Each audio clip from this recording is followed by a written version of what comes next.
Why are you shaking? The whispered question hung in the air between them, soft as silk, but sharp enough to cut through every wall Daniel Cooper had spent 3 years building around himself. Victoria Hayes stood close enough that he could smell her perfume, something subtle and expensive that probably cost more than his weekly grocery budget, and her fingers were still resting against the fabric of his collar where she had just straightened his crooked tie. But let me take you back to the beginning of this moment, because what happened in this hallway on this ordinary Thursday evening was about to change everything for both of them in ways neither could have possibly imagined. Before we continue, please tell us, where in the world are you tuning in from? We love seeing how far our stories travel. The fluorescent lights on the 42nd floor of Hayes Industries hummed with that particular sterile quality that seemed to define and everything about this building. It was exactly 6:47 in the evening, that strange dead zone between when the junior staff rushed home to their families and when the executive cleaning crew arrived to make everything spotless for the next day of corporate warfare. In these quiet moments, the building belonged to neither the ambitious young professionals climbing the ladder nor the invisible workers who kept everything running behind the scenes.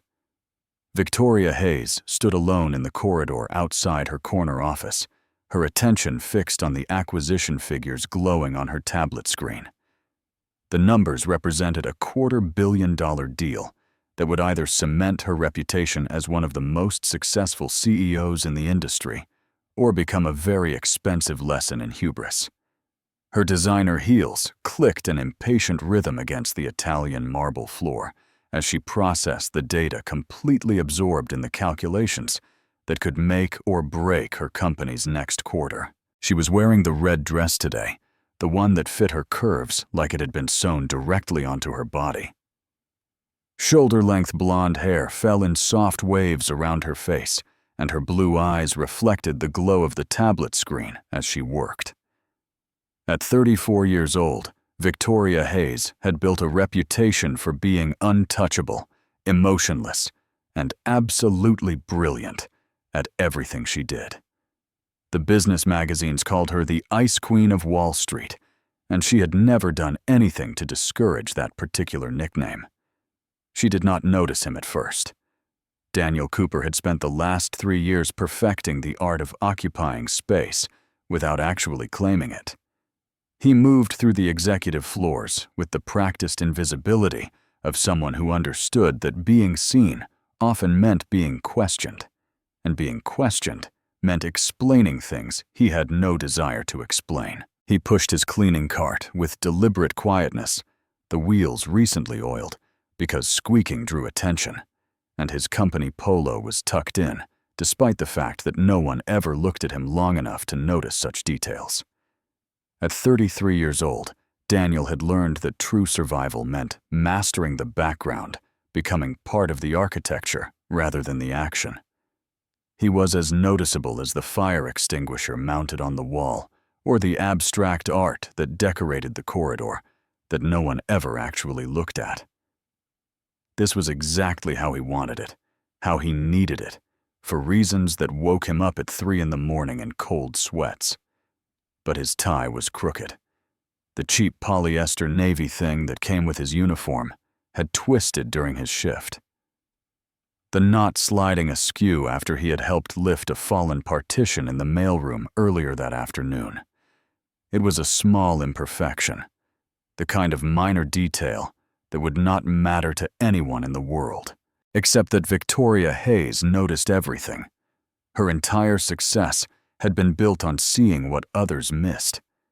The slight hesitation in a negotiator's voice that revealed their true position. The tremor in a competitor's confidence that signaled vulnerability.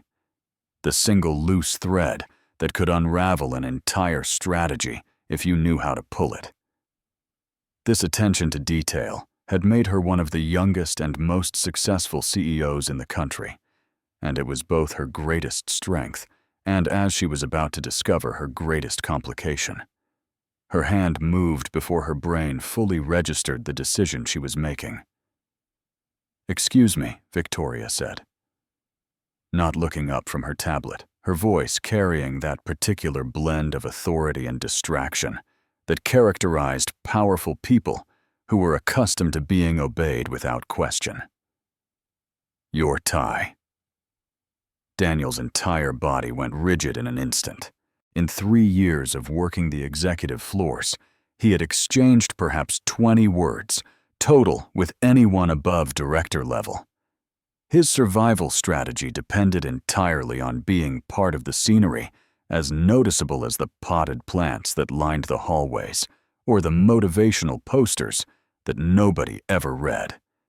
Being directly addressed by Victoria Hayes, the actual CEO of the entire company, violated every unspoken rule of his carefully constructed invisibility. "Miss Hayes, I am sorry, I did not mean to." He started, his voice rough from disuse, already stepping backward like a startled animal preparing to flee. "Hold still," she said, finally, glancing up from her tablet. And that was when everything tilted sideways. She had intended nothing more than a quick adjustment, the kind of unconscious gesture she had performed 100 times with executives before important investor meetings or press conferences. A casual assertion of standards that kept her world properly ordered. Her fingers reached for his collar with the same easy confidence she brought to every interaction in her life, expecting compliance, expecting insignificance, expecting this to be a forgettable 3-second encounter that neither of them would ever think about again. Instead, the moment her hands touched the fabric at his throat, Daniel Cooper stopped breathing. Not metaphorically, not in some romantic, poetic sense. He actually ceased respiratory function, his chest locking mid-inhale, as if her touch had triggered some kind of biological emergency response that shut down his entire system. His eyes, remarkable. Eyes she noticed with almost clinical detachment. Gray-blue, like winter storms over a frozen lake, went wide with something that looked uncomfortably close to panic. His hands, which had been gripping the handle of his cleaning cart, went white-knuckled with tension. Victoria froze. Her fingers were still resting against his collar, and she became suddenly and intensely aware of the warmth of his skin beneath the cheap fabric. She could feel his pulse hammering at the base of his throat, racing so fast it seemed impossible that his heart could sustain such a pace. The moment stretched into something elastic and dangerous, the fluorescent hummed silence wrapping around them like a living thing that neither of them could escape. "Breathe," she said quietly. Surprised by the gentleness in her own voice, he did. A shuddering inhale that seemed to restart his entire system like a computer rebooting after a crash. The spell broke. Victoria's hands completed their task with professional efficiency. Straightening the tie, smoothing the collar, then stepping back to a proper distance that felt somehow less comfortable than the closeness had been. The entire interaction had lasted perhaps 10 seconds, but it felt like they had been standing on the edge of a cliff together for an eternity. There she said, her voice returning to its normal controlled modulation. "That is better." Daniel nodded, still apparently incapable of speech, and practically fled down the hallway with his cart. The wheels squeaked loudly because he had forgotten to move carefully. Forgotten all the lessons he had taught himself about being invisible. Forgotten everything except the need to put distance between himself and whatever had just happened. Victoria watched him go with an expression she could not quite name, then shook her head firmly and returned to her acquisition figures, determined to classify the moment as an anomaly, a glitch in the otherwise smooth operation of her carefully controlled universe. By 8:23 the next morning, she would learn exactly how wrong that determination had been. "Have you seen this?" Andrew Chen, Victoria's VP of Operations, stood in her office doorway holding his phone like it contained evidence of corporate espionage or national security secrets. His face carried that particular expression of someone who was about to deliver news they desperately did not want to deliver. "It is everywhere," he added, before she could respond. Victoria looked up from her morning briefing materials, her second espresso already cooling on her desk in its delicate porcelain cup. "I do not have time for whatever internet drama is trending today, Andrew.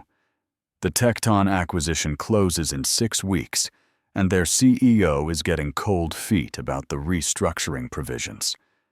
Unless this is directly relevant to—" "It is you," Andrew interrupted, which was unprecedented enough that Victoria actually set down her pen and gave him her full attention. "You and one of the cleaning staff. Security footage from last night." The temperature in her office seemed to drop 10 degrees. "Show me." He handed over his phone, and Victoria watched a silent, grainy security camera recording of her own actions from 16 hours earlier. From the elevated angle, the interaction looked completely different than it had felt in the moment. More intimate somehow. The way she had reached for him without hesitation. The way he had frozen like a man receiving a death sentence. The length of time her hands had lingered at his collar, much longer than she remembered. The way they had stood closer than professional distance would ever dictate their bodies almost touching. Her head tilted up to meet his eyes in those final seconds before he had fled. Someone had already made it into a GIF with the caption, "Even the Ice Queen has a heart." "Who leaked this?" Her voice could have frozen nitrogen. "No one leaked it exactly," Andrew said carefully, clearly choosing his words with the caution of a man walking through a minefield. "Phillips in security mentioned it to someone in accounting who thought it was funny because, well, you know how it is. Victoria Hayes does not exactly interact with the maintenance staff on a personal level. They posted it in the general company Slack channel as a joke. Even the CEO has a heart, or some nonsense like that. It has been shared to 4 other channels since then. Like I said, someone made a GIF. It is everywhere internally." Victoria's jaw tightened. In the decades she had spent building Hayes Industries from a regional player into a global force, she had learned that perception shaped reality far more powerfully than facts ever could. And the perception of this footage, however innocent the actual interaction had been, was dangerous to everything she had built. "Remove it," she said flatly, "every single instance, and find out who posted it originally. I want them in HR by end of day." "Already done," Andrew replied. "But Victoria, you need to understand something. People talk. The damage control window on this closed about 3 hours ago, probably while you were still asleep. The rumor mill is already running at full speed." "What rumors?" She kept her voice level, but her fingers had gone completely still on her keyboard. Andrew had worked with her long enough to recognize that stillness as code for controlled fury, barely contained beneath a professional surface.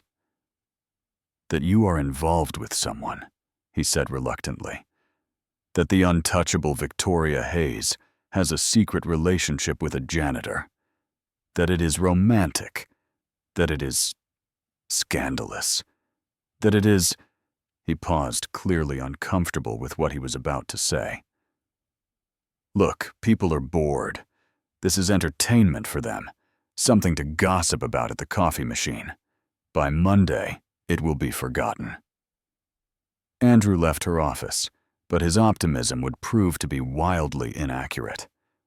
By Monday, the whispers had evolved into a full ecosystem of speculation that had taken on a life of its own.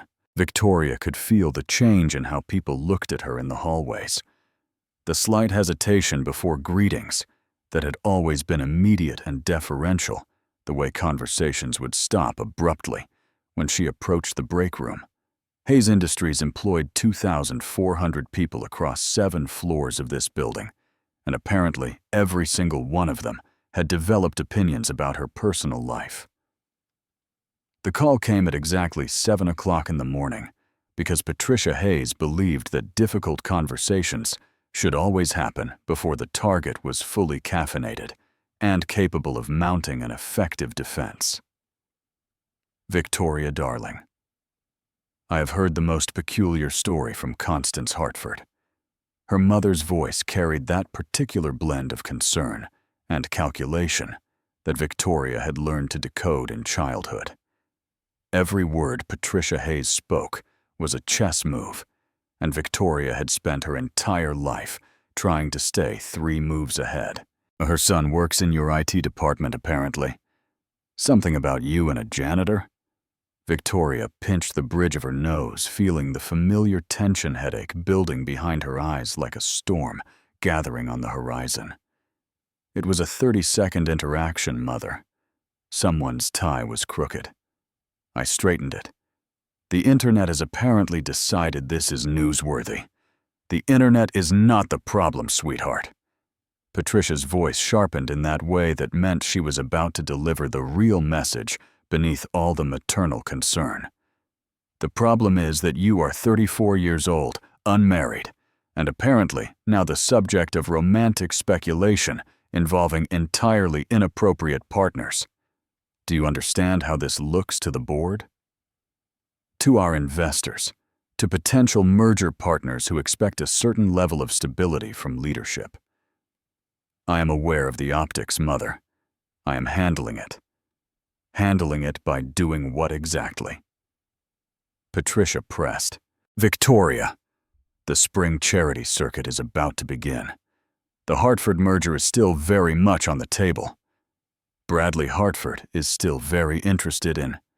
Bradley Hartford is interested in a tax-advantaged corporate marriage that would consolidate our market share in the Northeast Corridor. Victoria interrupted, unable to keep the bitterness from her voice. I am not interested in being a chess piece in your expansion strategy, Mother. I never have been. Your father built this company so you could have opportunities, Victoria. The least I could do is run it successfully, which I have been doing for 6 years without any help from Bradley Hartford or anyone else. Victoria's voice had gone cold and flat. I will handle this situation. Tell Constance Hartford that her son should spend less time gossiping about company security footage and more time fixing our server latency issues. She hung up before her mother could respond, a small act of rebellion that would undoubtedly cost her later in passive-aggressive comments and pointed dinner conversation. But it felt necessary in the moment. The problem was that her mother was right about one thing, much as Victoria hated to admit it. Perception mattered in her world. It mattered enormously. And the perception that Victoria Hayes was emotionally compromised, distracted by romance, or making decisions based on feelings rather than cold strategic calculation could undermine years of careful positioning. She had built her reputation on being untouchable. The ice queen who never let emotion cloud her judgment. The CEO who was married to her company because human relationships were messy and unpredictable and ultimately disappointing. This image had served her well, protecting her from the countless men who saw her primarily as a merger opportunity or a trophy wife, and protecting her company from competitors who might have exploited any perceived weakness. The whispers about a secret relationship with a janitor contradicted everything she had carefully constructed over the past decade. She needed to stop the speculation before it spiraled further out of control, which meant she needed to address the source directly. She needed to talk to Daniel Cooper. Daniel learned about the video the same way he learned about most things that happened in the rarefied atmosphere of the executive floors, through Jose Martinez, his supervisor, and the closest thing he had to a friend in this building, full of people who never saw him. Bro, you are famous, Jose said on Wednesday morning, catching Daniel before his shift started in the basement locker room, where the cleaning staff stored their equipment. Everyone is talking about you and the Ice Queen. It is like you are a celebrity now or something. Daniel's stomach dropped like he was falling from a great height. What are you talking about? Jose pulled out his phone with an enthusiasm that suggested he had absolutely no idea how devastating this news was about to be, and showed Daniel the footage. Daniel watched himself freeze like a deer caught in headlights, watched Victoria Hayes's elegant hands at his collar, watched the moment stretch into something that looked, from the camera's elevated perspective, like a scene from a romantic movie he had never signed up to be in. "This is everywhere." His voice came out strangled. "Internal channels only, but yeah, man, everyone has seen it. People are taking bets on whether you are secretly dating her or something." Jose laughed completely, missing the panic that was probably written all over Daniel's face. "Can you imagine? You and Victoria Hayes? That is I do not know, Beauty and the Beast level romance right there. You have got to admit, it is kind of crazy." "I need you to stop talking," Daniel said quietly, his mind already racing through the implications at 1,000 miles per hour. He had spent 3 years building his invisibility like a fortress. 3 years perfecting the art of being part of the background. 3 years making sure no one ever looked at him long enough to wonder why a 33-year-old man with an engineering degree was pushing a cleaning cart for $16.50 an hour. 3 years protecting his son from a past that could come back to destroy them both if anyone ever started asking the wrong questions. And now, because of a crooked tie and a CEO who noticed too much, all of that careful construction was crumbling around him. Security would review his background now. They would find the inconsistencies in his job application, the 2-year gap in his work history that he had never adequately explained, because no one had ever cared enough to ask. They would wonder why someone with his qualifications was doing this job. They would dig deeper, and they would find Noah, and they would ask questions about custody arrangements, and they would discover that Daniel's entire existence was built on a foundation of carefully maintained obscurity. That foundation was now cracking, and everything he had built could come crashing down on top of his son. "Come on, do not be weird about it," Jose continued, oblivious to Daniel's internal crisis. "It is kind of cool, actually. Like the most powerful woman in the building noticed that you exist. That has got to count for something, right?" Daniel did not answer. He clocked in, grabbed his cart, and spent the next 8 hours in a state of low-grade panic, waiting for the other shoe to drop. The summons came Thursday afternoon. An email from Patricia Holloway in Human Resources, delivered with the cold efficiency of corporate communication. "Mr. Cooper, please report to Conference Room C at 4:00 p.m. today. This is not disciplinary, but your attendance is required." Not disciplinary? Right. Because HR always specified that when it was true, as if adding those 2 words would somehow make the recipient feel better about being summoned to a glass-walled room where careers went to die. Daniel spent the last hour of his shift composing and deleting text messages to Mrs. Chen, the elderly neighbor who picked up Noah from kindergarten on Thursdays. If this meeting went badly, if they fired him, he would need to be at the school by 5:30. He would need to explain to a 5-year-old why Daddy's job had ended suddenly. He would need to figure out how to make rent next month without this paycheck. He would need to figure out how to survive again with nothing. Conference Room C was one of the smaller meeting spaces on the executive floor. All glass walls and ergonomic chairs that probably cost more than Daniel's monthly salary. It was the kind of room where careers were quietly ended with professional courtesy and severance packages designed to prevent lawsuits. Daniel arrived at 3:58. 58, his heart hammering against his ribs so hard, he was surprised it was not visible through his shirt. His mouth completely dry. He had changed out of his cleaning uniform into the only decent button-down shirt he owned, the one he saved for parent-teacher conferences and job interviews, as if better clothes might somehow protect him from whatever was about to happen.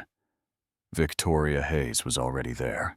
She was seated at the head of the polished conference table, and the shock of seeing her in this context, not glimpsed from a safe distance in a hallway, not captured on grainy security footage, but real and present, and looking directly at him, with those ice-blue eyes, nearly stopped him in the doorway.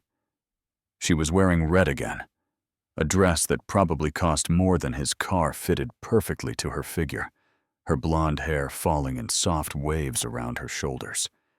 She looked exactly like what she was, one of the most powerful women in the business world, someone so far above his station that they might as well have been different species. "Mr. Cooper," she said, her voice professionally neutral, in a way that gave absolutely nothing away. "Please sit down." He sat, keeping his hands flat on the table to hide the fact that they were trembling. The glass walls of the conference room felt like a fishbowl, every person in the corridor able to see this interaction, which would only fuel more speculation about what was happening between the CEO and the janitor. "I'm not going to waste your time with pleasantries," Victoria began, and Daniel appreciated that at least. The waiting was always worse than the actual blow. "I am sure you are aware of the security footage that has been circulating throughout the company." "Yes, ma'am." "Please do not call me ma'am. It makes me feel approximately 90 years old." A slight twist of her mouth that might have been humor, though Daniel was too terrified to be certain. "The situation has created complications for both of us, I imagine." Daniel said nothing, just waited for the actual termination to land. He had already started calculating how long his savings would last, how many applications he would need to submit, how he would explain to Noah that they were going to have to move again. "I have a proposal for you," Victoria said.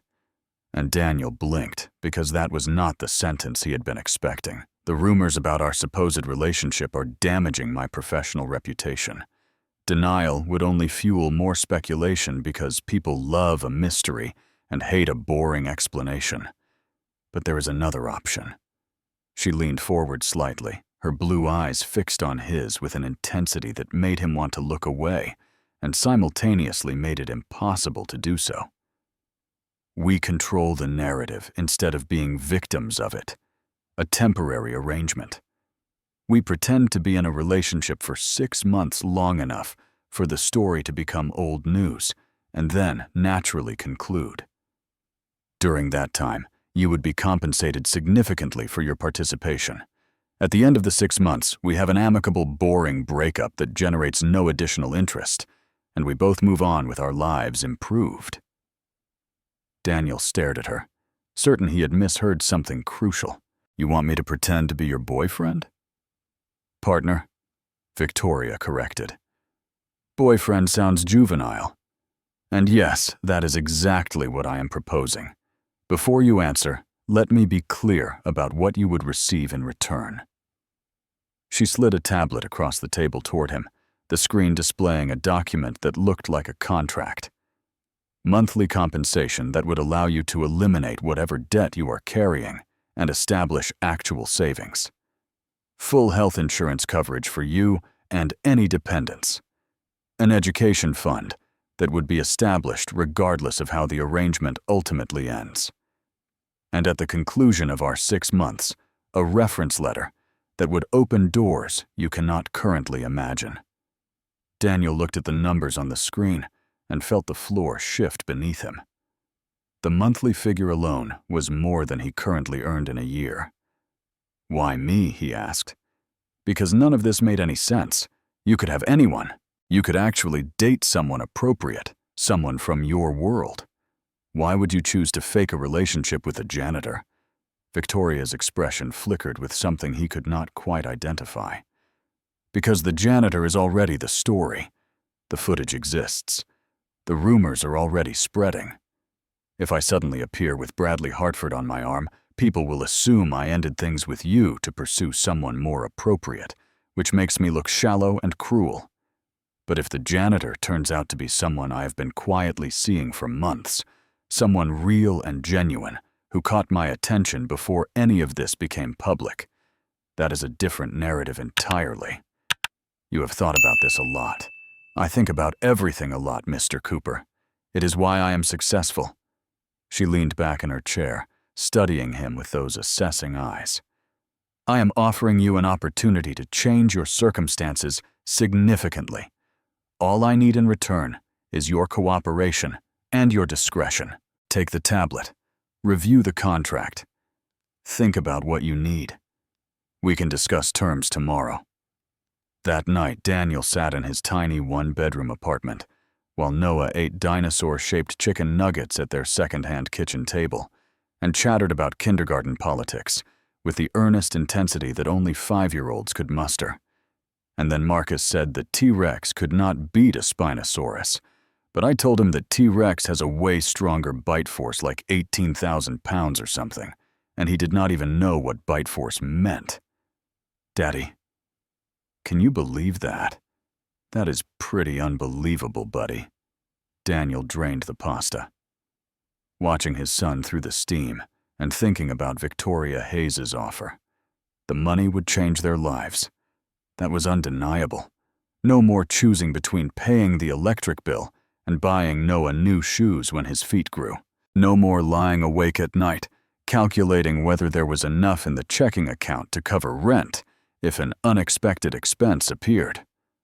No more of the grinding, exhausting poverty that had defined their existence since Daniel had won custody and started over with nothing but his son and his determination.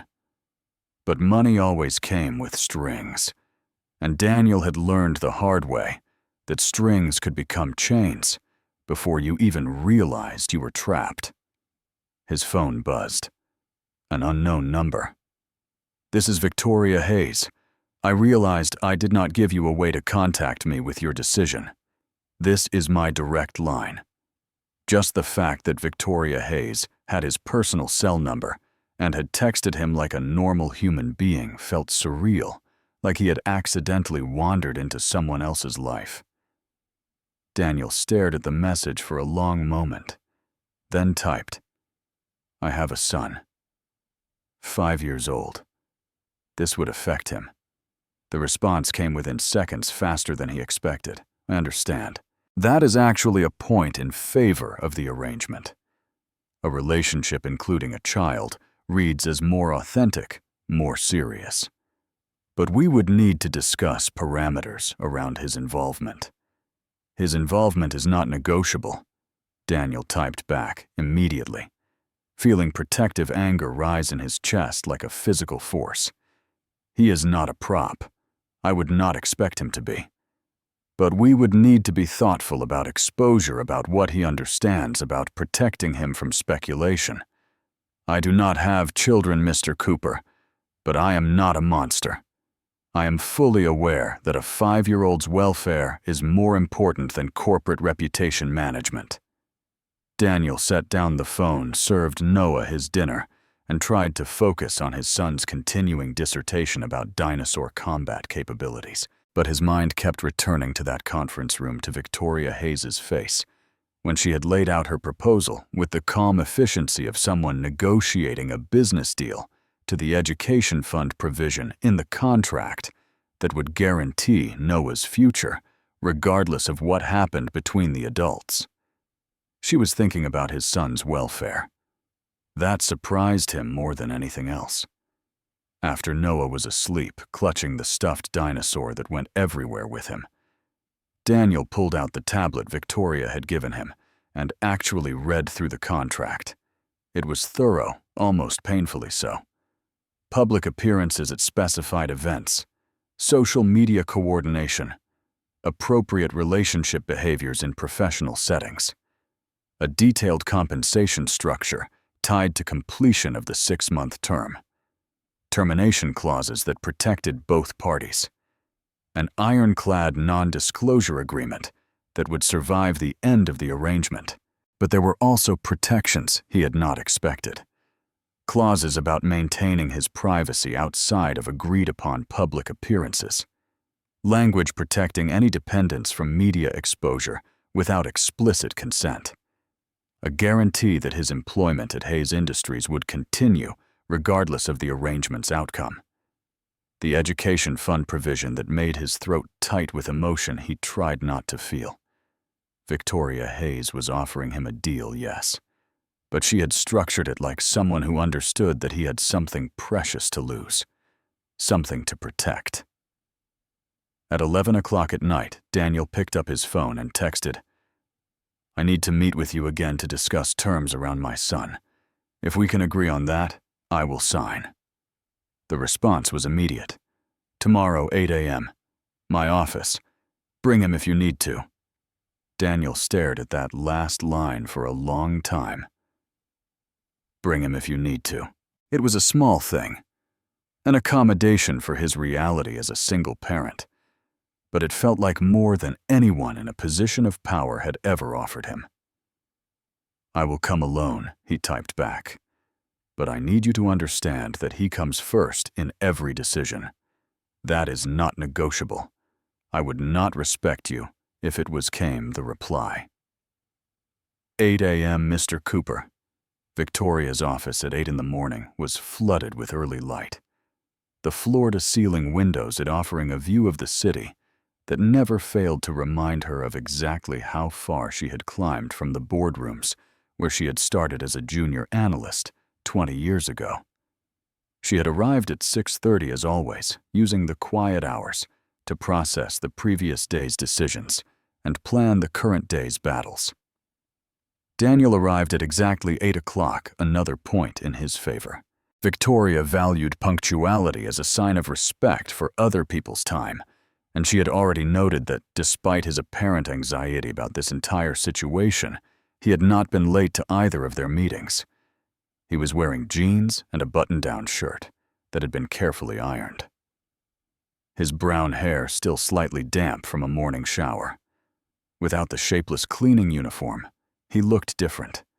The breadth of his shoulders was more apparent, and the gray blue of his eyes was striking in the natural light. There were calluses on his hands that she noticed when he accepted the coffee cup she offered evidence of work that went beyond pushing a cleaning cart. "You wanted to discuss your son?" Victoria said, settling into one of the leather chairs in her office's sitting area rather than behind her formal desk. A small signal that this conversation was different, more equal. "Noah," Daniel said, and his voice changed when he spoke, his son's name becoming softer and fiercer at the same time. "His name is Noah. He is 5 years old. His mother is not in the picture, and that is not something I am willing to discuss in detail, but it is relevant context. He is my priority, my only real priority in this world. So before I even consider signing anything, I need to know exactly how this arrangement would affect him." Victoria appreciated the directness. So few people were direct with her anymore. "Tell me what you need. I need guarantees that he will not be photographed without my explicit permission for each specific instance. I need control over what information about him becomes public. I need his school, his routine, his stability protected from any disruption." Daniel paused, choosing his words carefully. "I need to know that when this ends, when you have gotten what you need from this arrangement, he will not be collateral damage in whatever comes next. The education fund provision, in the contract." Victoria said, "Did you read it?" "I read it. That is not an answer to my question. It is exactly an answer to your question, Mr. Cooper." Victoria leaned forward slightly. "I do not make long-term financial commitments to people I view as disposable. The education fund continues regardless of how or when our arrangement ends. That is not charity. That is insurance for you that I am genuinely invested in outcomes beyond the 6-month term." Daniel studied her with those storm-gray eyes, and Victoria felt something unusual, the sensation of being assessed rather than simply obeyed. He was measuring her words against some internal standard of trustworthiness deciding whether she meant what she said or whether this was simply another corporate negotiation tactic. "Why are you really doing this?" he asked quietly. "The real reason, not the reputation management explanation you gave yesterday. What is actually at stake for you here?" Victoria considered deflecting, maintaining her professional distance the way she always did. But something about the way he was looking at her, the way he had centered his son's welfare above everything else, including the life-changing money she was offering, made her choose honesty instead. "My family is pressuring me toward a strategic marriage," she said. Bradley Hartford, CEO of Hartford Industries. "It would be a merger disguised as a wedding, combining our company's consolidating market share, making both families significantly wealthier. He is appropriate. He is connected. He is completely bloodless and treats every conversation like a negotiation. And I have spent 34 years being told what is appropriate for someone in my position. So I am your escape route." "You are my placeholder," Victoria corrected. 6 months where I can claim to be seriously involved with someone, which gives me leverage to refuse the Hartford arrangement. By the time our situation naturally concludes, the merger window will have closed. Bradley will have moved on to another appropriate candidate. I will have preserved my autonomy. And I get what Daniel asked. Money and a temporary upgrade in lifestyle before going back to being invisible. "You get security," Victoria said, leaning forward with an intensity that surprised even herself. "Real security. The kind that means your son has health care that actually covers things. Education funding that will let him go to any school he qualifies for. A father who is not working himself into an early grave trying to make rent every month. You get 6 months to figure out what comes next from a position of strength instead of desperation. That is not nothing, Mr. Cooper." "Daniel," he said, "if we are going to do this, you should probably use my first name." "Daniel," she amended, and something about saying it made the conversation feel different. "And you should call me Victoria, at least when we are alone." He smiled, small and surprising, and genuine. "That feels strange. You are Victoria Hayes.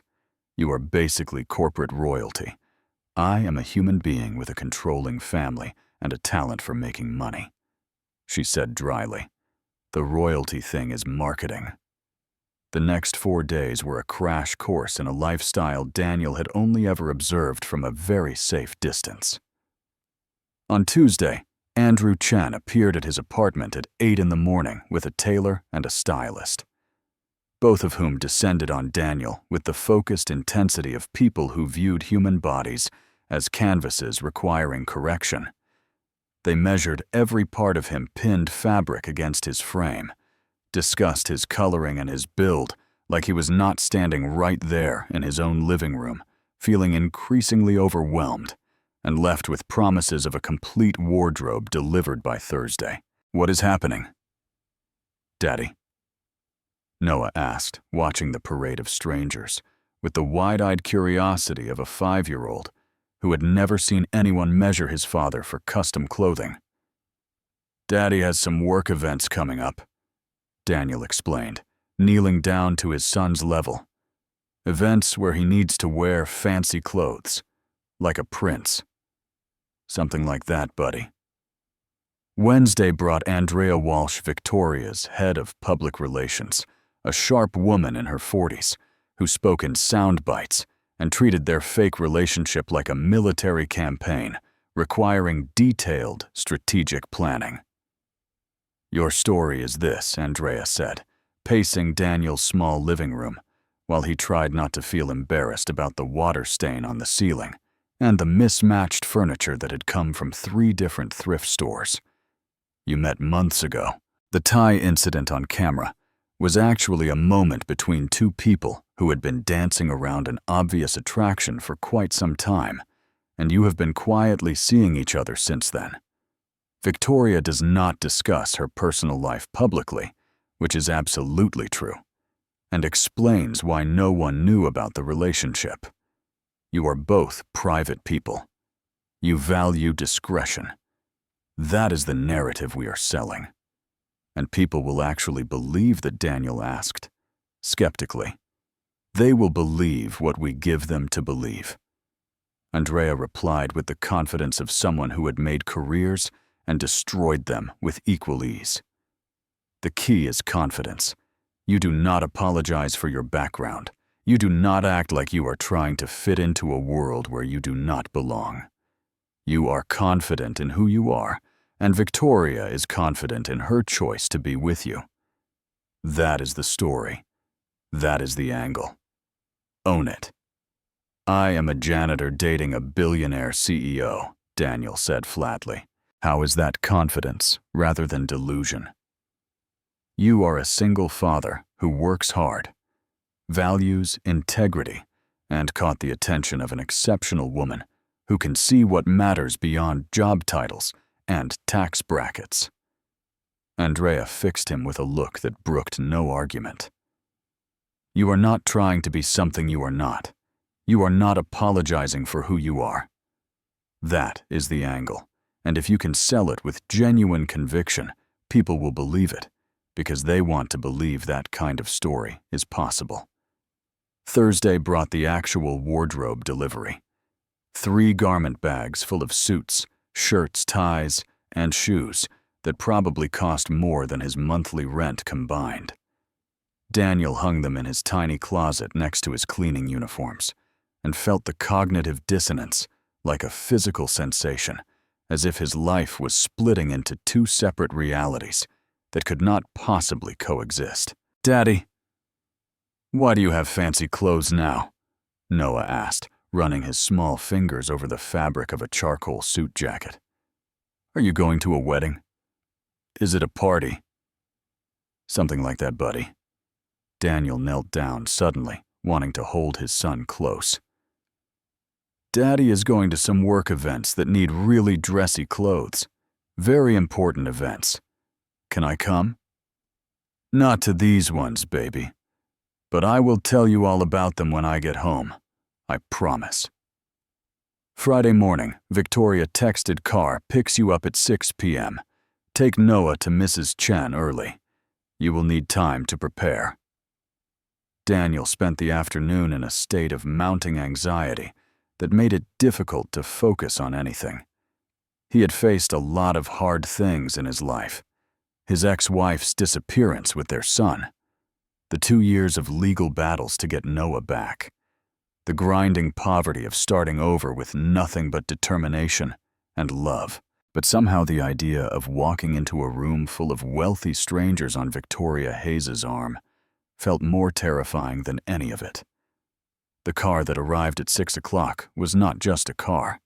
It was a town car with tinted windows and a driver who held the door and called Daniel Mr. Cooper, and somehow knew the route to the Hayes Industries executive garage without needing to be told.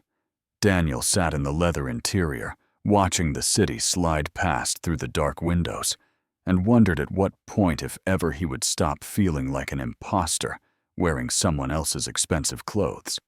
Victoria was waiting in her office when he arrived, and the sight of her stopped him in the doorway like a physical barrier. He had only ever seen her in professional business wear before. Severe suits hair, always perfectly controlled makeup that enhanced her features without softening them. Tonight she wore a floor-length gown in deep emerald green that seemed to shimmer when she moved the fabric clinging to her curves before falling gracefully to the floor. Her blonde hair was swept up to expose the elegant line of her neck, and diamond earrings caught the light whenever she turned her head. She was, without any exaggeration, the most beautiful woman he had ever seen. "You look terrified," she said, turning from the window where she had been watching the city lights below. "That is actually perfect. Appropriate nervousness reads as genuine emotional investment. I am genuinely invested in not humiliating you in front of your entire social circle," Daniel managed to say. Victoria crossed the room to him, reached up to adjust his tie in what was becoming their ritual. A callback to their first interaction, but deliberate. This time controlled rather than impulsive. Her fingers were cool against his collar, and this time he managed to keep breathing, though his heart was hammering so hard he was certain she could feel it. "You are going to be fine," she said, her voice softer than he had heard it before.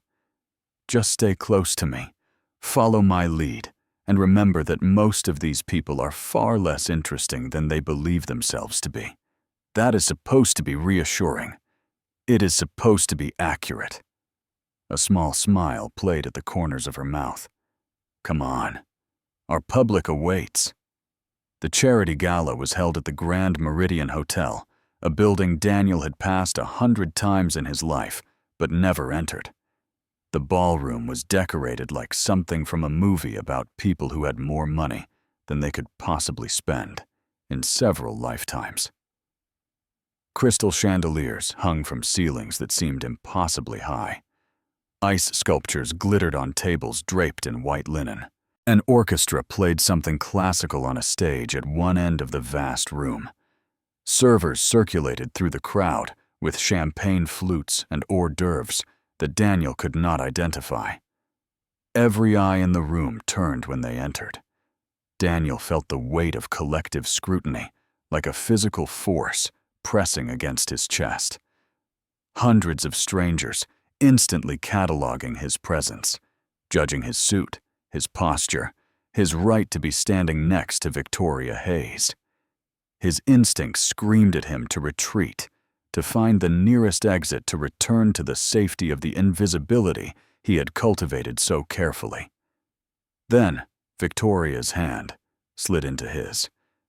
Her fingers laced through his with easy confidence, warm and steady, and she leaned close enough that he could smell her perfume, something subtle and expensive that made him want to lean closer still.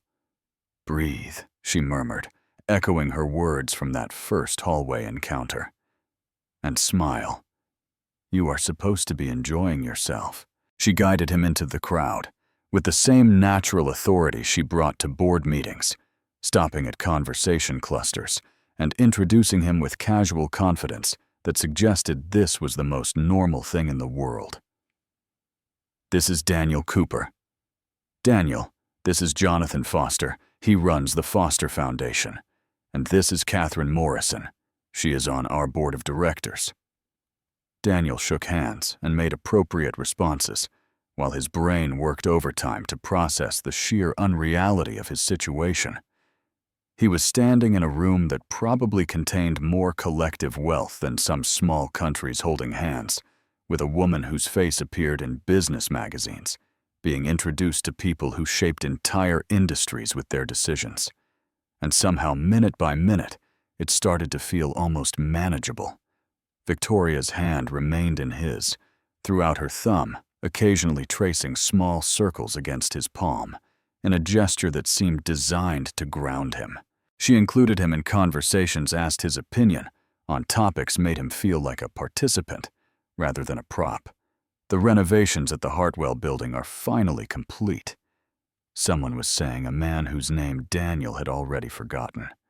Though the cost overruns were absolutely criminal, we had to terminate 3 contractors. That is often a communication issue more than a competence issue, Daniel heard himself say, and immediately wondered where that confidence had come from.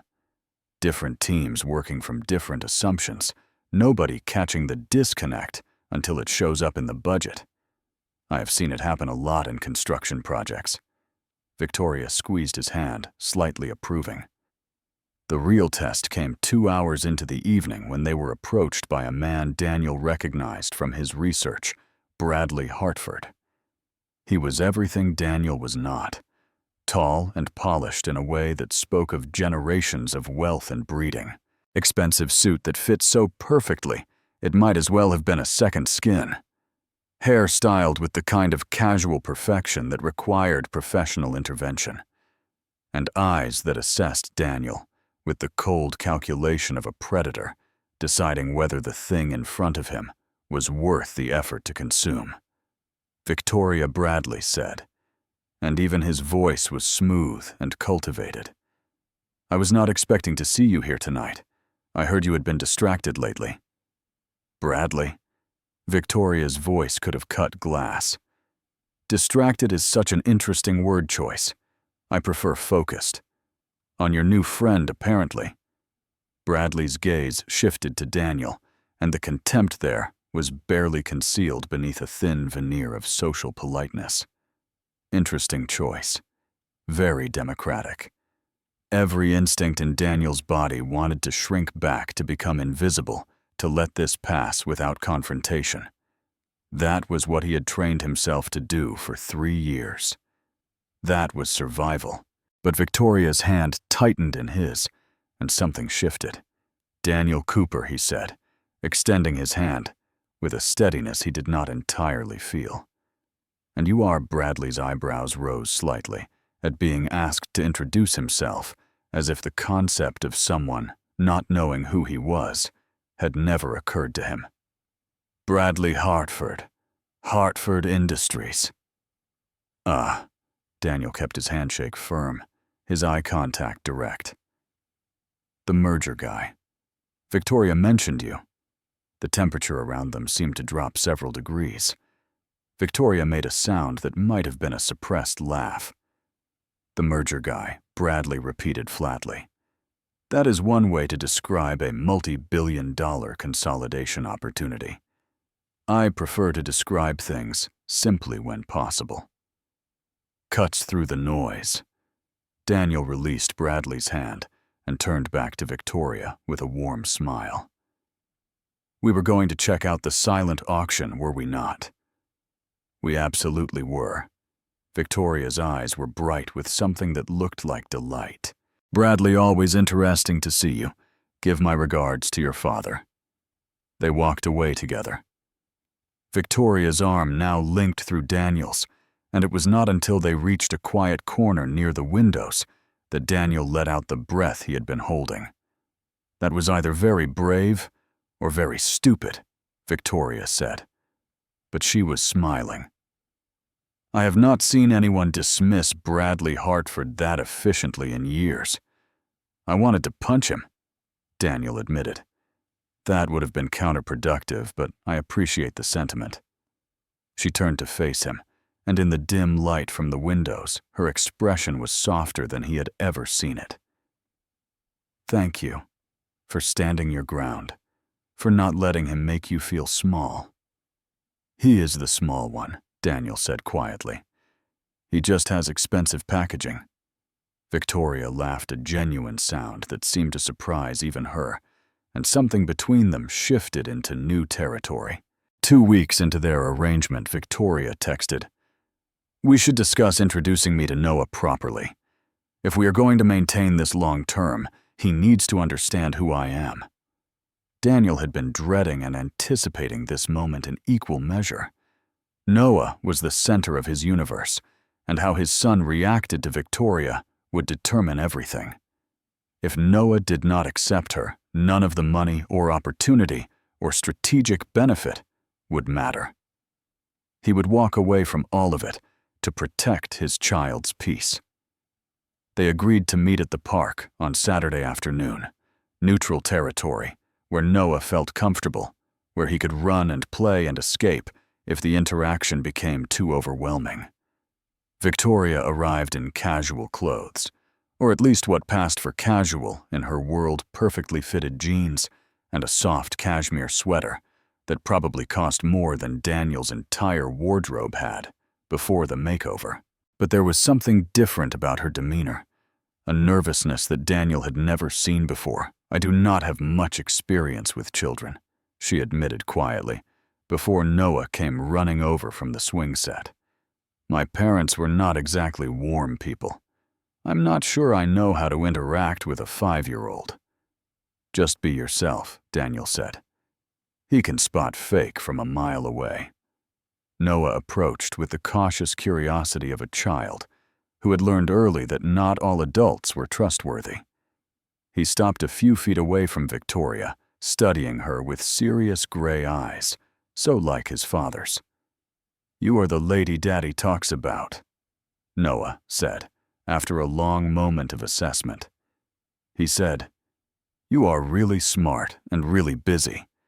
"That is true on both counts," Victoria said, and Daniel was relieved to see that she did not use the condescending voice that so many adults adopted when speaking to children. "He told me that you know more about dinosaurs than anyone he has ever met." Noah's eyes widened. Did he really say that? He did? He said you are the family expert on dinosaurs, and that I should ask you if I want to learn anything. That is true. Noah nodded solemnly. I know a lot about dinosaurs. What is your favorite one? I do not actually know very much about them, Victoria admitted. I was hoping you could teach me. This was clearly the correct answer. Noah's face lit up with the enthusiasm of a child who had just been given permission to share his greatest passion with a willing student.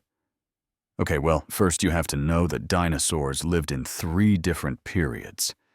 He began launching into what Daniel recognized as the opening of a lengthy and detailed lecture.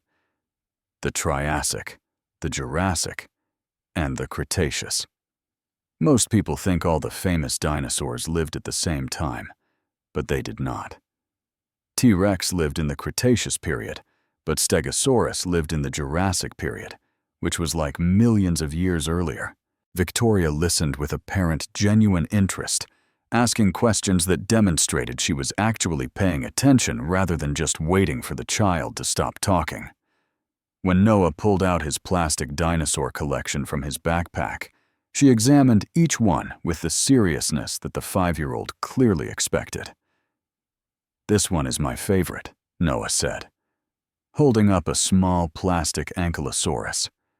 Because it has armor and a club tail, so it could protect itself from predators. Even T-Rex could not bite through the armor. That is very smart evolutionary strategy, Victoria said, and Noah beamed at being taken seriously. They spent the next hour walking through the park, while Noah pointed out everything that was interesting. To a 5-year-old, the squirrels gathering acorns, the duck family in the pond, the best trees for climbing the slide. That was scary, but also really fun. Victoria listened to everything, asked questions, and somehow managed not to check her phone once despite being the CEO of a company that probably required her attention constantly. On the way back to the parking lot, Noah reached up and took Victoria's hand. With his free one, his other hand already holding Daniel's. The 3 of them walked together connected, and Daniel felt something in his chest expand with an emotion he was afraid to name. I like her, Daddy. Noah said in the car after Victoria had driven away in her sleek black Mercedes. She listens really good, and she did not talk to me like I'm a baby. Some grown-ups do that, and I hate it. I noticed that, buddy. Is she going to be around more? Would you like her to be? Noah considered this with the gravity of a 5-year-old making a major life decision. Yeah, he said finally. I think she is nice, and she makes you smile different than usual. Daniel glanced in the rearview mirror at his son's face. Different how, I do not know. Just happier. That night, Victoria texted. He is incredible. You have done an amazing job with him. Thank you for trusting me enough to let me meet him. Daniel read the message several times before responding. Thank you for taking him seriously. That matters more than you know. I meant every word. He is brilliant and kind and curious about the world. I can see why he is your priority. He should be. Something warm spread through Daniel's chest as he read those words. This was supposed to be a business arrangement, strategic, temporary. But increasingly, it was feeling like something else entirely. The weeks that followed established a pattern that Daniel had not anticipated. Public appearances continued as scheduled. Charity events, business dinners, company functions where Daniel stood beside Victoria and played the role of devoted partner while cameras flashed and people whispered and speculated about their relationship. He got better at it, with practice learning to navigate the strange world of wealthy small talk, remembering names and faces, growing more comfortable with the weight of being seen. But it was the private moments that began to matter more. Victoria started asking about Noah unprompted, remembering details from conversations weeks earlier. His current dinosaur phase, his favorite foods, the names of his classmates. She brought him a dinosaur encyclopedia from a trip she took for business, a gift that required her to have thought about a 5-year-old while negotiating a multi-million-dollar deal on the other side of the country. One evening, Daniel came home from running errands to find Victoria helping Noah with his homework at the kitchen table of his small apartment. She had arrived early for a scheduled event preparation session, and Ms. Chen had let her in, and instead of reviewing notes or making phone calls while she waited, she had apparently decided to explain the difference between addition and subtraction using dinosaur stickers as visual aids. And if the T-Rex eats 3 of the 5 velociraptors, Noah was saying seriously, then how many velociraptors are left? Well, that is subtraction, Victoria said with perfect academic seriousness. 5 minus 3 equals 2. So 2 very nervous velociraptors remain. Noah giggled. The velociraptors should run away. That would be the strategically sound choice. Yes. Daniel stood in the doorway, watching them, something constricting in his chest. This was not the Victoria Hayes who commanded boardrooms and negotiated billion-dollar deals. This was someone softer, someone who had set aside her armor to connect with a 5-year-old over dinosaur mathematics. He was in trouble. He knew he was in trouble, but he could not seem to make himself care. Late at night, after Noah was asleep and the apartment was quiet, they started talking on the phone. Not about the arrangement or the public appearances or the strategic implications of their various actions. About real things, about fears and dreams and the experiences that had shaped them. Victoria told him about growing up with parents who treated her like a business asset rather than a child. About the pressure to be perfect that had defined her entire existence, about the loneliness of being surrounded by people who wanted something from her rather than wanting her. Daniel found himself sharing fragments of his own story, pieces he had never told anyone. The terror of realizing his son had vanished, the desperation of searching for 2 years, the moment when the judge had finally granted him custody and he had collapsed in the courthouse bathroom sobbing with relief. "How did you keep going?" Victoria asked one night, her voice soft through the phone. "During those 2 years, when you did not know if you would ever see him again. How did you survive that?" "I did not have a choice," Daniel said. Giving up was not an option. He needed me to fight, even if he did not know it. So I fought. That is what love is it not? Victoria's voice was barely above a whisper. Fighting for someone, even when it costs you everything.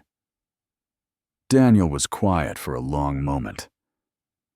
"Yeah," he said finally. "I think that is exactly what it is." A month into their arrangement, Andrea Walsh scheduled the interview that Victoria's PR team had been planning since the beginning. A prominent business magazine wanted to do a profile piece on Victoria Hayes, and they wanted to include the relationship angle. It is perfect humanizing content. Andrea explained during the preparation session. Victoria Hayes is not just a brilliant CEO. She is a complete person with a personal life. The journalist will ask invasive questions. Your job is to be charming and protective, without being controlling. The interview itself was held in Victoria's office on a sunny Thursday afternoon, with a photographer present to capture candid moments of them working together. The journalist, a sharp-eyed woman named Rebecca Chen, asked questions that felt designed to find cracks in their carefully constructed narrative. "How do you navigate the power dynamics?" Rebecca asked her pen, poised over her notepad. "The CEO and the former maintenance worker. Some might say there is an inherent imbalance there." "Some might," Victoria replied coolly. "Those people would be making assumptions based on job titles rather than character." "Daniel is one of the most capable people I have ever met. His background demonstrates resilience and integrity that most executives in my circles could not begin to match. And you?" Mr. Cooper. Rebecca turned her sharp gaze on Daniel. "What attracted you to Mr. Hayes beyond the obvious?" "She listens," Daniel said. And he realized as the words came out that they were completely genuine, not part of any rehearsed performance. "Really listens. She remembers things you mentioned weeks ago. She asks follow-up questions. She cares about understanding people, not just managing them. That is rarer than you would think, in any world, not just hers." After the interview concluded, and the journalist left with her photographer, Victoria sank into her office chair with visible exhaustion. "I hate those interviews," she admitted. "Every personal question feels like an invasion, like they are trying to find the crack in my armor so they can exploit it."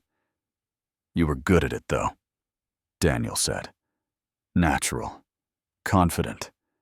Years of practice at performing whatever version of myself people need to see."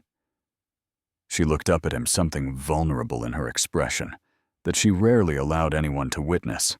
Do you ever get tired of it?" "The constant performance every single day," Daniel admitted.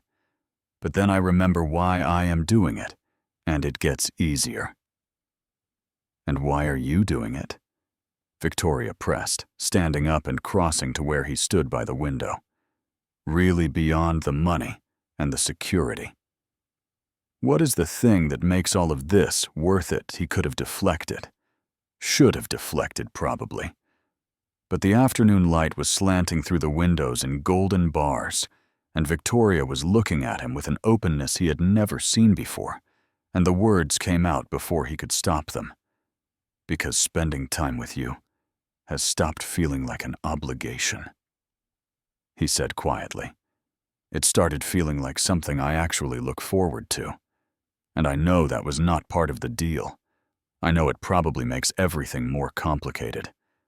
But it is true." The air between them felt charged with something electric and dangerous. "Daniel," Victoria said softly, and his name in her mouth sounded different than it ever had before. "We cannot, I know." His voice was barely above a whisper. "I know this is supposed to be temporary and professional and carefully bounded. I know all of that, but it does not change how I feel." She closed her eyes briefly, and when she opened them again, there was something there that looked terrifyingly like hope mixed with the fear. "This is a mistake," she whispered. "Probably." And then she was kissing him, and it was nothing like the performative gestures they had shared at public events. This was real and desperate and terrifying in its intensity. Daniel's hands found her waist, pulling her closer, and Victoria made a sound that was half surrender and half relief, like she had been holding her breath for weeks and could finally exhale. When they broke apart, both breathing hard, neither moved away. "That was definitely a mistake," Victoria said, but she was smiling. "The worst possible mistake," Daniel agreed. Neither of them stepped back. For the next several days, they tried to pretend that the kiss had not happened. They maintained professional distance during work hours. They performed their roles at public events with the same practiced ease they had developed. They told themselves that it was an anomaly, a moment of weakness, something that did not need to be repeated or examined. They were lying to themselves, and they both knew it. The breaking point came on a quiet evening in Victoria's office. After an exhausting day of meetings and negotiations, that had left both of them drained. Daniel had stayed late, ostensibly to review some documents for an upcoming event, but really just because neither of them wanted him to leave. "I keep thinking about what you said," Victoria admitted, her voice soft in the dim light of her office. "About looking forward to spending time together. About it not feeling like an obligation anymore. I should not have said that." "No. You should have." She turned to face him, her expression more open than he had ever seen it.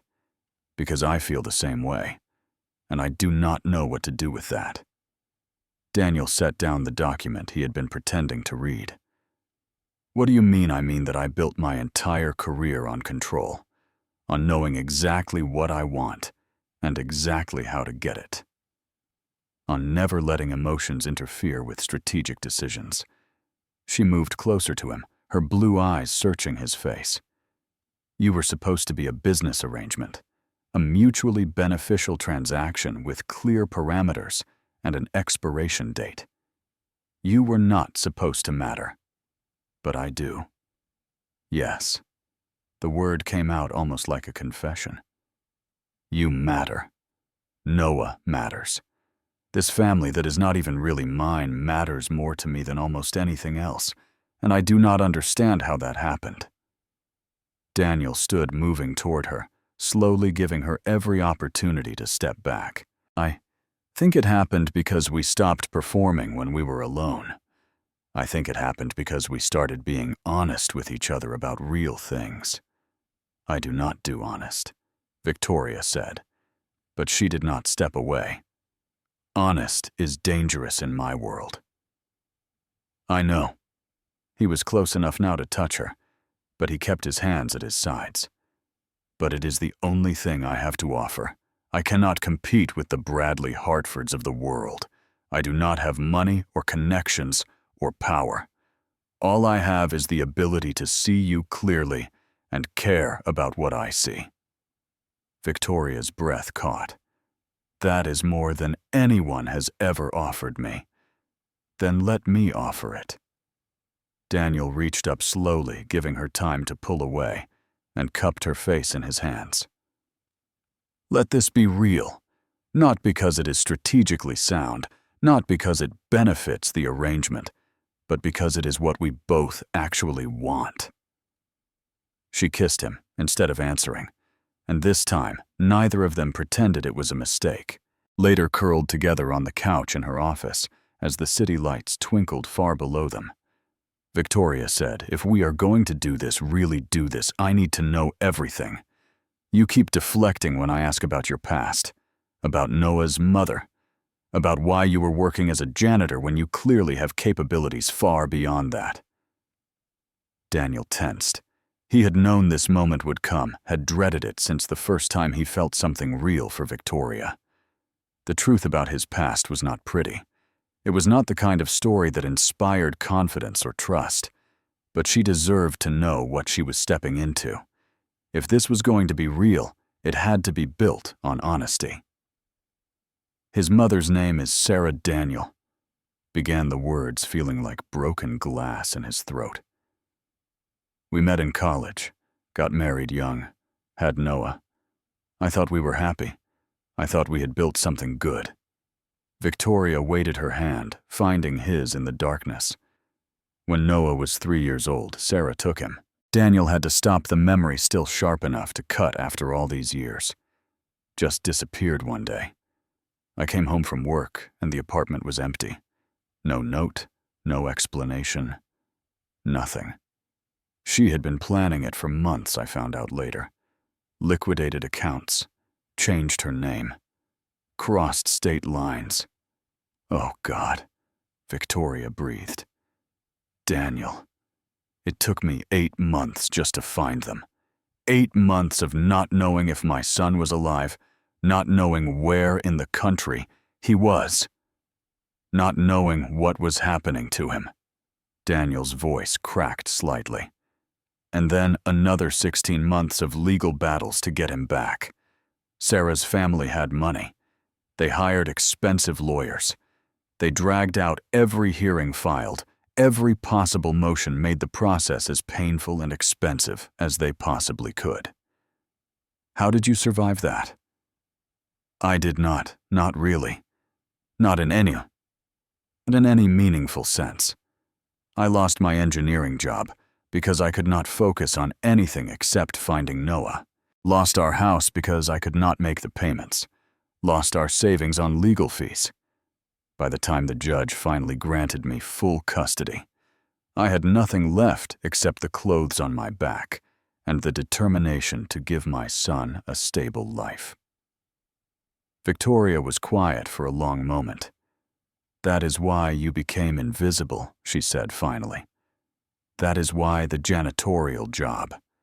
You needed to disappear. I needed stability more than I needed a career. Daniel confirmed. The job had benefits, consistent hours, no questions asked. I could pick up Noah from school every day. I could be present, really present in a way I could not be if I was climbing some corporate ladder and working 60-hour weeks. The money was terrible, but it gave me what mattered most: time with my son and the safety of not being noticed by anyone. And then I noticed you. And then you noticed me. Daniel managed a small smile and destroyed all that careful invisibility with one crooked tie. I am sorry, Victoria said quietly. I had no idea what I was disrupting. Do not be sorry.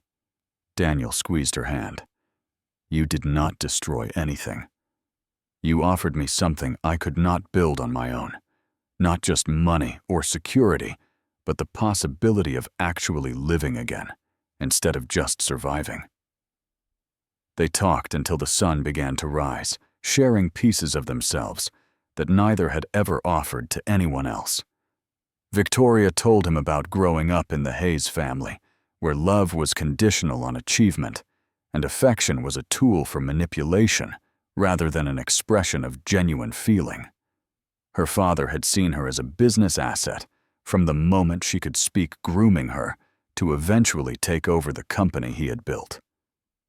Her mother had been more interested in social positioning and advantageous marriages than in anything resembling maternal warmth.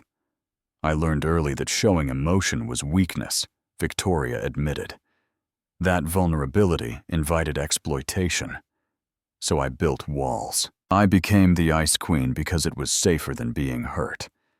That sounds incredibly lonely. It was. It is. She turned to look at him in the early morning light. But you make me want to be different. You and Noah.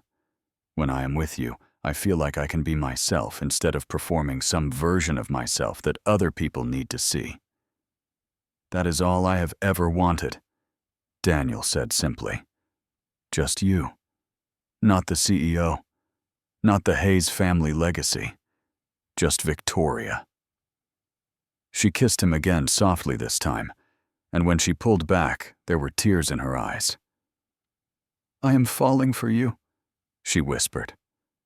I have been for weeks, maybe since the beginning, and I have no idea what to do about it, because it complicates everything and makes nothing strategically sound, and I have never felt this way about anyone in my entire life.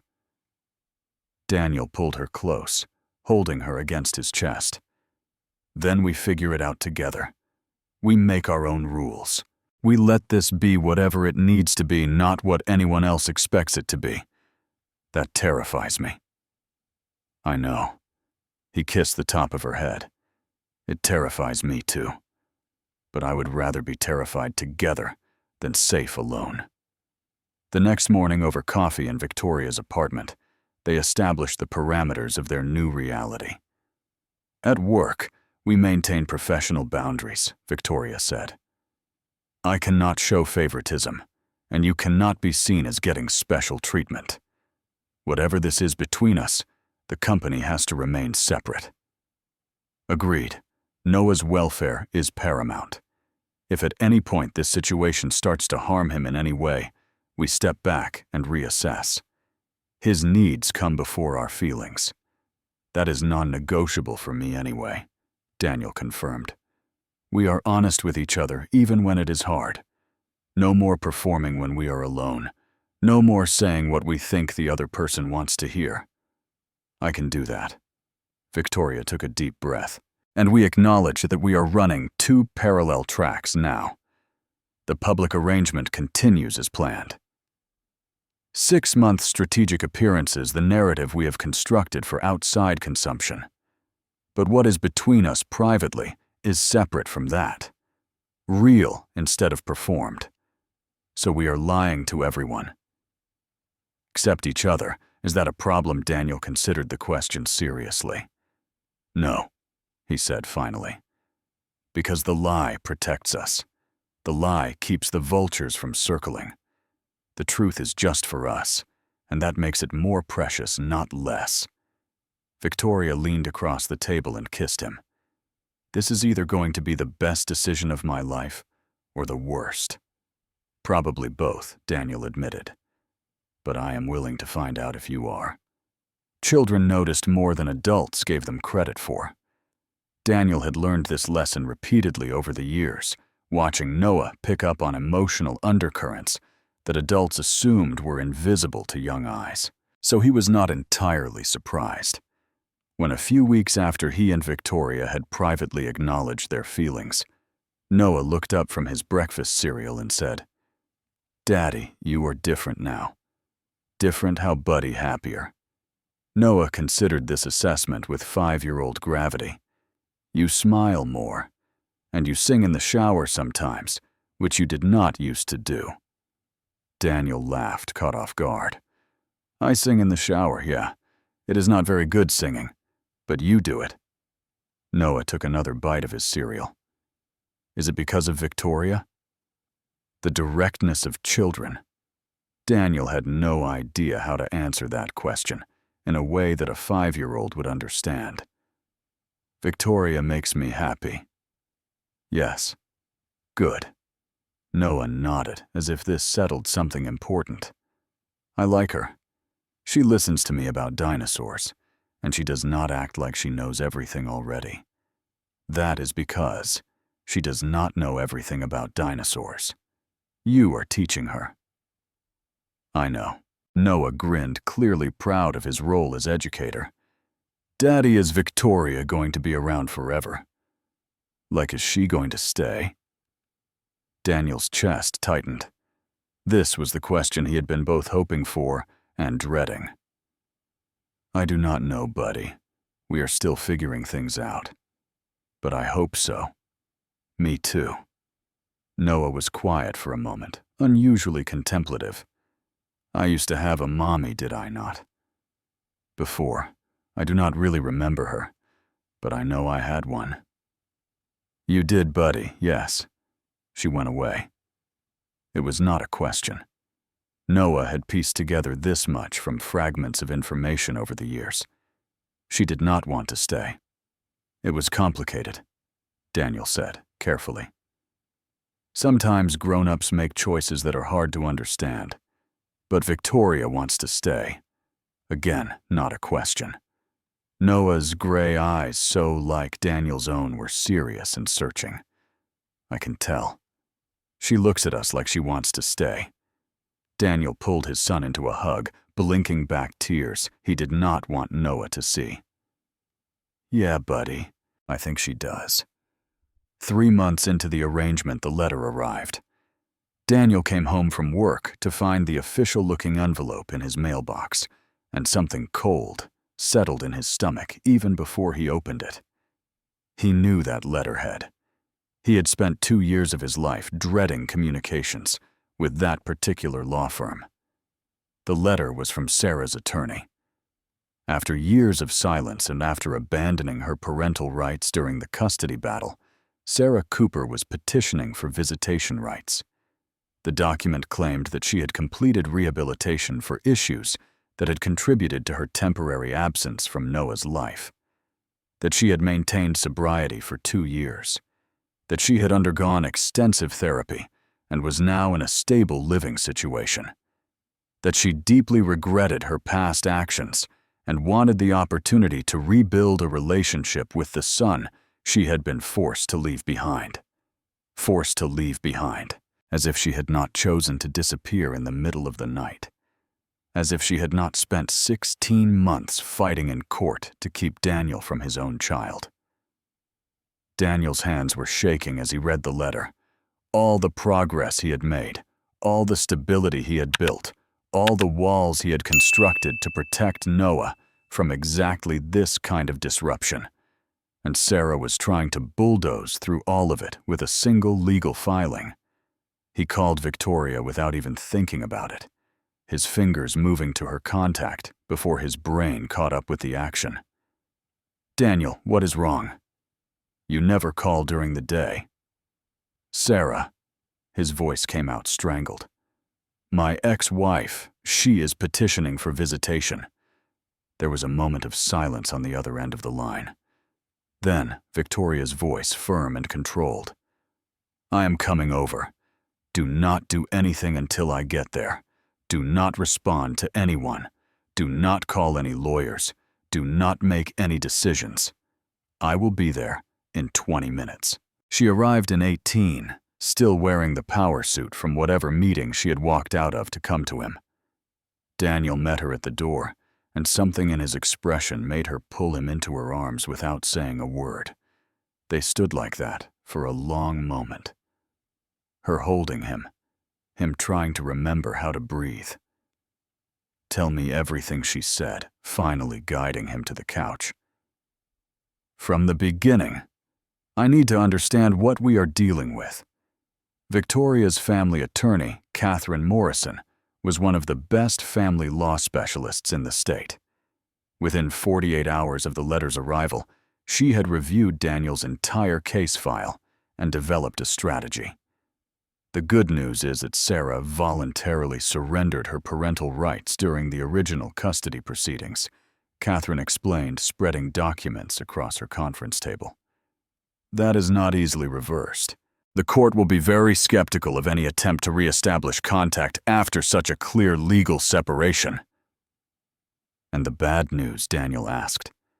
"The bad news is that she has rights as a biological parent that cannot be completely extinguished. If she can demonstrate genuine rehabilitation and a stable lifestyle, the court may be inclined to grant some form of supervised contact." "She kidnapped our son Daniel," said flatly. "She disappeared with him for over 2 years. She traumatized him. How is that not disqualifying?" "It should be, and we will certainly argue that. But judges have wide discretion in family matters, and they often favor reunification when possible. We need to build the strongest possible case for why contact would be harmful to Noah's welfare." Victoria spoke up for the first time. "What about character witnesses? People who can testify to Noah's current stability and the potential disruption this would cause." Catherine looked between them with the assessing gaze of someone who had seen many complicated family situations. "That would be helpful, as the more evidence we can present of Noah's thriving in his current environment, the better." "I will testify," Victoria said. Without hesitation. "I have seen how he is with Daniel. That child is happy, secure, thriving. I will not let her destroy that." Daniel looked at her, something warm and desperate blooming in his chest. "Victoria, you do not have to get involved in this. It is messy and complicated, and—" "I am already involved," she interrupted firmly. "The moment I decided to be with you, I decided to be with all of you. Noah is part of that. This is part of that. We face it together." 2 weeks before the custody hearing, Victoria's mother requested a meeting. Patricia Hayes did not make requests lightly, so Victoria knew this would be unpleasant. What she did not anticipate was how unpleasant. "I have done some research on your janitor." Patricia began without preamble or pleasantries, specifically on his ongoing legal situation. Victoria's blood ran cold. "How did you know about that?" "I have resources, darling. When my daughter becomes involved with someone so thoroughly beneath her station, I make it my business to understand exactly what she is getting into." Patricia's smile was sharp as a blade. "A custody dispute. an ex-wife reappearing to claim visitation rights, the potential for scandal from messy public proceedings that will reflect poorly on the Hayes name. This is not your concern, Mother. Everything you do is my concern. You represent this family, Victoria. You represent this company. And you are making choices that could damage both. Patricia leaned forward, her perfectly manicured hands folded on the table. End this relationship.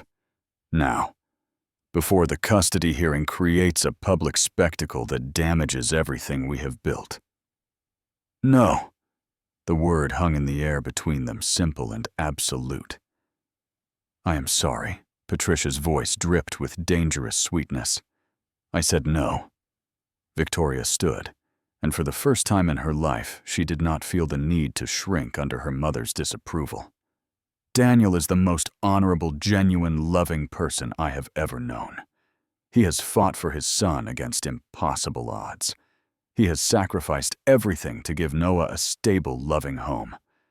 That takes more strength than you could possibly understand. This is about Bradley Hartford, is it not? Patricia's eyes narrowed. You are choosing this janitor over a man who could. Bradley Hartford is a soulless corporate drone who views marriage as a merger and women as assets to be acquired. Victoria gathered her things, preparing to leave. Daniel sees me as a person. He loves me for who I am, not what I can provide. And I love him. You are throwing away everything for a cleaning man with a complicated past and a child from another woman. No, Mother.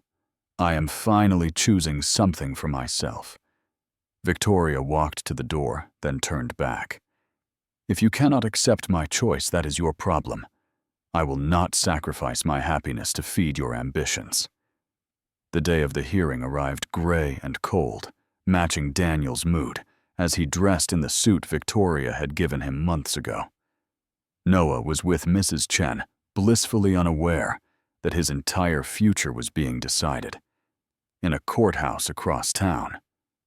Victoria was waiting in the courthouse lobby when Daniel arrived dressed in a conservative navy suit that somehow still managed to look like it cost more than most people's monthly salary.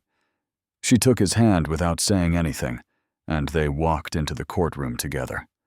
Sarah was already seated at the opposite table with her lawyer. Daniel had not seen her in over 3 years, and the sight of her sent a complicated rush of emotions through his chest, anger, pain, and something that might have been pity. She looked different than he remembered, thinner, older, nervously fidgeting with her hands, in a way he recognized from the early days of their relationship. The hearing proceeded with agonizing formality. Sarah's lawyer presented evidence of her rehabilitation, her stable employment, her completed therapy program. He painted a picture of a woman who had made mistakes, but had worked hard to become worthy of her son. Then it was Daniel's turn. Catherine put him on the stand and walked him through the story he had told so many times. It was worn smooth as river stones the day Sarah disappeared.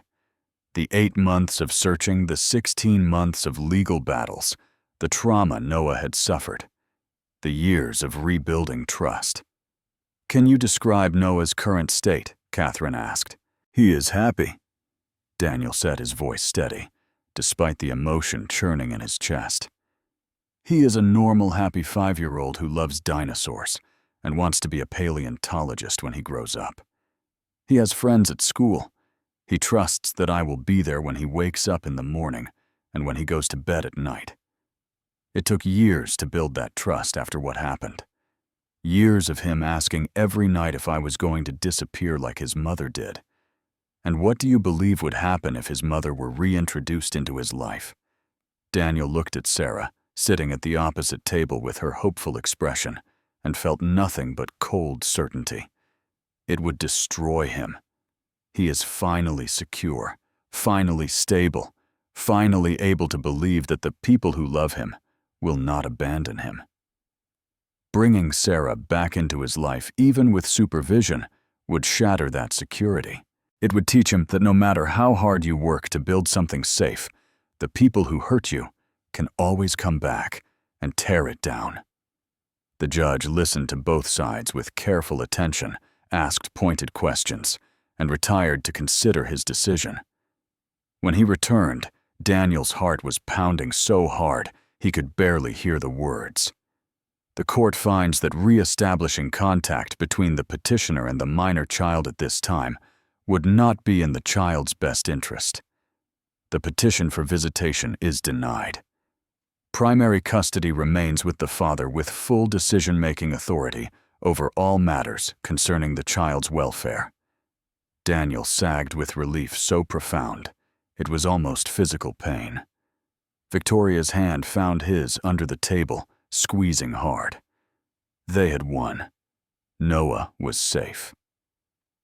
Outside the courthouse in the gray afternoon light, Daniel pulled Victoria into his arms and held her like he was afraid she might disappear. "Thank you," he whispered into her hair.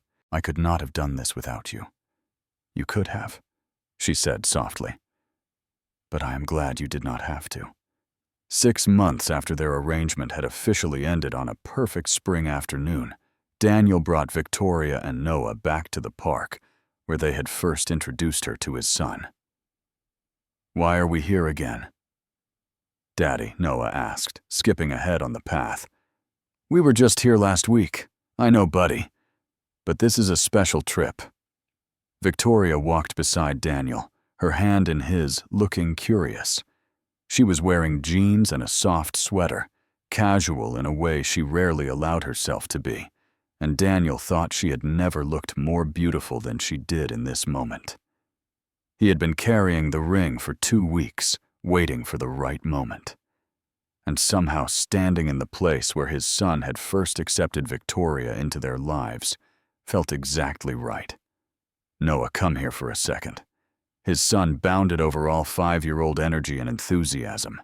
Daniel knelt down in the grass so he was at Noah's eye level. "Buddy, you know how much I love you, right?" "Yeah, Daddy. You tell me every day." "Good. Because I want to ask Victoria a very important question, and I need your help." Daniel pulled the small velvet box from his pocket and opened it, showing Noah the ring inside. "What do you think? Is this pretty enough?" Noah's eyes went huge. "Daddy, is that a marry ring?" "It is, buddy. I want to ask Victoria to marry us, to be part of our family forever. What do you think about that?" Noah's face split into the biggest grin Daniel had ever seen. "Yes, ask her. Ask her right now." Daniel stood turning to face Victoria, who had her hands pressed to her mouth and tears streaming down her cheeks. "Victoria Hayes," he said, his voice steady, despite the emotion threatening to overwhelm him. "6 months ago you fixed my tie in a hallway. You asked me why I was shaking and I could not answer because I did not have words for what I was feeling. I had never been truly seen before. I had spent years making myself invisible, and then you saw me anyway." He took her hands in his, feeling her tremble. "You saw me, and you chose me. You saw Noah, and you loved him. You have been there for us through legal battles and family drama, and all the messy, complicated pieces of our lives. You have never asked us to be anything other than exactly who we are." Victoria was crying openly now, but she was smiling too. "I love you," Daniel said. "I love you for your brilliance and your kindness, and the way you take Noah's dinosaur fact seriously. I love you for standing up to your mother and fighting for our family. I love you for every moment of every day we have spent together." He lowered himself to one knee, holding the ring up to her. "Will you marry me? Will you be my wife and Noah's mother? Will you let us be your family?" "Yes, Noah," shouted, jumping up and down beside them. "Victoria, say yes. I want you to be my mom." Victoria laughed through her tears, pulling Daniel to his feet and kissing him soundly. "Yes," she whispered against his lips. "Yes, 1,000 times. Yes." Noah threw himself at both of them, and they held him between them, laughing and crying, and holding on to each other like they would never let go. The wedding was small, exactly the way they wanted it. Not the society event Patricia Hayes had envisioned for her daughter. Not the corporate merger ceremony that would have satisfied family expectations. Just close friends, Mrs. Chen colleagues, who had become family gathered in a garden venue on a beautiful summer afternoon. Noah walked down the aisle with intense concentration, carrying the rings on a small pillow and taking his responsibility with 5-year-old gravity. When he reached the front, he turned to wave at the guests with a gap-toothed grin that made everyone laugh. Victoria wore simple white elegant without being ostentatious. Daniel wore a suit that fit him properly, not because it was expensive, but because it was chosen with love. Their vows were personal, written for each other, and no one else. I promise to keep fixing your ties when they are crooked, Victoria said, her voice thick with emotion. To believe in you, even when you doubt yourself. To be Noah's mother in every way that matters.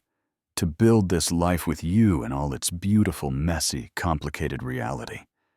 I promise to stop hiding. Daniel replied, his gray eyes fixed on her blue ones. To let you carry some of the weight instead of trying to manage everything alone.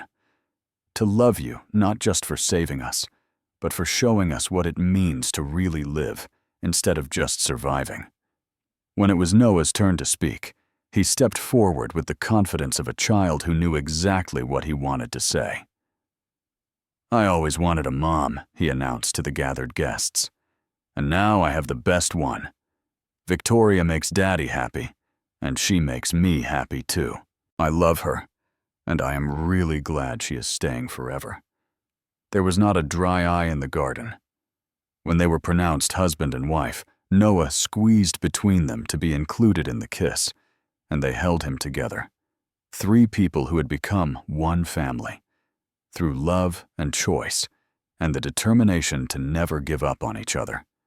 1 year later, on an ordinary Saturday morning that felt extraordinary in its normalcy, Daniel woke to the sound of Noah bouncing on their bed. Didi, Victoria, wake up. It is pancake day. Victoria groaned and pulled a pillow over her head, and Daniel laughed at how far she had come from the controlled CEO who never showed weakness. They made pancakes together in the kitchen of the house they had bought as a family, close enough to Daniel's work and Noah's school and Victoria's company that everyone's life could intertwine without anyone sacrificing too much. Noah helped pour batter and made a mess that would require significant cleanup, and Victoria managed to only burn 1 pancake, which was a significant improvement from her early attempts. Daddy Noah said around a mouthful of pancake, "Are you happy, Daniel?" Looked at his son, then at his wife, then around at the kitchen that was covered in batter and filled with laughter. "Yeah, buddy," he said, feeling the truth of it settle into his bones. "I am really, really happy." "Good." Noah nodded with satisfaction. "Me too. And Victoria is happy too, right?" Victoria reached over to ruffle Noah's hair, leaving a streak of batter in his curls. "Happier than I have ever been in my entire life, little man." They finished breakfast together, this family that had been built from a crooked tie and a whispered question from loneliness and hope, and the courage to reach for something better. Outside, the sun was shining. Inside, there was laughter and love, and the absolute certainty that whatever came next, they would face it together. And that Daniel knew as he held his family close was worth more than all the money or power or success in the world. That was everything. Friends, if this story touched your heart, please hit that subscribe button and join our channel family for more heartwarming tales that remind you love finds a way when you least expect it. Drop a comment below telling us your favorite part of Daniel and Victoria's journey. We read every single one and love hearing from you. And if you know someone who needs a reminder that second chances are real, that kindness matters, and that family is not about where you start, but where you choose to stay, please share this video with them today. Thank you for watching. And remember, sometimes the greatest love stories begin with the smallest moments. A crooked tie, a whispered question, and the courage to be seen.